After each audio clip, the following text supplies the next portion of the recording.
பேராசை மனிதனை எவ்வாறு மெதுவாக அழிக்கிறது தெரியுமா? ஒரு நாள் ஒரு பணக்கார வியாபாரி மனதில் பல ஆசைகளுடன் கௌதம புத்தர் அவர்களை சந்திக்க வந்தான். பகவானே, எனக்கு ஏற்கனவே நிறைய செல்வம் இருக்கிறது, ஆனாலும் இன்னும் அதிகம் வேண்டும் என்று தோன்றுகிறது. இது தவறா என்று கேட்டான். புத்தர் அமைதியாக ஒரு சிறிய கிண்ணத்தில் தண்ணீர் நிரப்பி அதில் ஒரு கல்லை போட்டார். தண்ணீர் வெளியே சிந்தியது. அவர் இன்னொரு கல்லை போட்டார். தண்ணீர் மேலும் வெளியே வந்தது. சில நேரத்தில் கிண்ணம் முழுவதும் நிரம்பிவிட்டது.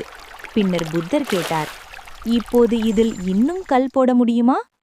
வியாபாரி, இல்லை பகவானே, இது ஏற்கனவே நிரம்பிவிட்டது என்றான். அப்போது புத்தர் மெதுவாக சிரித்து கூறினார், மனிதனின் மனமும் இதுபோலதான். தேவையான அளவு இருந்தால் அது அமைதியாக இருக்கும். ஆனால் பேராசை அதிகமானால் அது மன அமைதியை வெளியே தள்ளிவிடும். அந்த நாளில் அந்த வியாபாரி ஒரு பெரிய உண்மையை புரிந்து கொண்டான். உண்மையான செல்வம் பணத்தில் இல்லை, மன திருப்தியில்தான் இருக்கிறது. இந்த கதை உங்களுக்கு ஒரு நல்ல வாழ்க்கை பாடமாக இருந்தால், இப்படிப்பட்ட மேலும் பல புத்தர் ஞான கதைகளை பார்க்க எங்கள் சேனலை சப்ஸ்கிரைப் செய்து ஆதரவு அளிக்க மறக்காதீர்கள். உங்கள் ஆதரவே மேலும் நல்ல கதைகளை உங்களிடம் கொண்டுவர எங்களுக்கு ஊக்கமளிக்கிறது. நன்றி.